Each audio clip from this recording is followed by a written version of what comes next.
Marcus you stood out of in the my middle house, of our Claire. living room with his arms crossed. I mean it. The Leave same now living and room don't he had come helped back me until pick I say paint colors so. for 8 years earlier and told me to pack my bags. I've already talked to a lawyer, he said, calm in that particular way that meant he had rehearsed this moment more than once in front of a mirror. This house is in my name. You have 30 days to find somewhere else to live.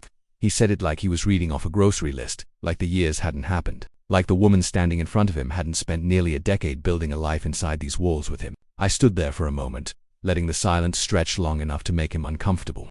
And then I said the only thing that felt true. Actually, Marcus, this house is mine. If you've ever had someone try to erase you from a life you helped build, standing there so confidently wrong that it almost takes your breath away, you already know exactly what I felt in that moment. And I promise you, what I told him next completely changed the temperature of that room. We had bought the house together, or so he believed, back when his construction business was struggling and my design consulting firm had just landed its first major client. What Marcus never fully registered, because he was never someone who read documents closely as long as his name appeared somewhere on the page, was that the house had actually been purchased entirely with funds from my inheritance after my grandmother passed. Funds I had insisted on protecting with a simple, deliberate decision at closing. I had put the property solely in my name, not out of distrust exactly, but out of a quiet instinct I didn't fully understand at the time, an instinct that told me to keep at least one solid thing beneath my own feet no matter what happened to us. Marcus had signed a residency agreement back then without reading it carefully, assuming, as he assumed most things, that marriage automatically meant shared ownership of everything,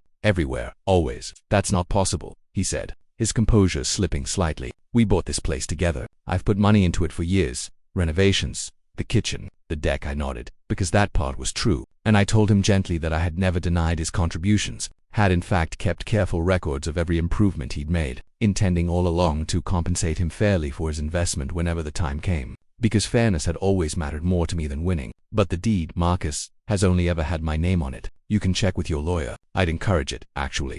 His jaw tightened, the way it always did when the world refused to move the way he expected it to. He left the room to make a call, and I sat down on the couch we had picked out together during a rainy afternoon that felt like a lifetime ago, and I let myself finally feel the weight of what was actually happening. Not the ownership dispute, which I already knew the outcome of, but the quiet, aching truth underneath it, that the man who had shared 8 years of my life had learned, over time, to see this house, this marriage, and eventually me, as something owed to him rather than something built together. The affair I had discovered 3 months earlier, the late nights he thought I hadn't noticed, the sudden interest in starting fresh, it all made a different kind of sense now, arranged neatly against the backdrop of a man who had assumed he could simply walk into someone else's life and take the foundation of mine along with him. Marcus returned.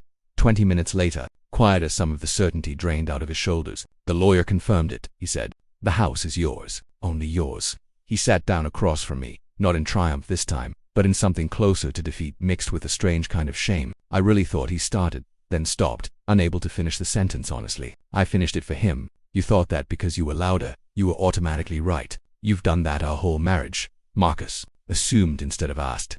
He didn't argue, for the first time in a long while. He simply sat with the truth, instead of trying to talk his way around it. We separated properly after that, without the ugliness he had clearly been preparing for, because I made sure he was compensated fairly for the renovations he had genuinely put time and money into, not because the law required it, but because I still believed, even then, in closing chapters with dignity rather than spite. The house is still mine now, repainted, rearranged, filled with new plants along the windowsill and a quiet kind of peace I hadn't realized I was missing until it finally arrived. Some nights I sit on that same couch and think about how close I came to being asked to leave a life I had actually built with my own hands, and how grateful I am that some quiet decision, made years earlier by a version of myself who didn't yet know why it mattered, ended up being the thing that protected me most. If someone has ever tried to convince you that you don't belong in a life you helped create, trust the quiet instincts you built long before they showed you who they really were. If this story meant something to you, share it with someone who needs the reminder today. Tell us in the comments what stayed with you most, and stay close, because there are so many more stories of quiet strength still waiting to be told.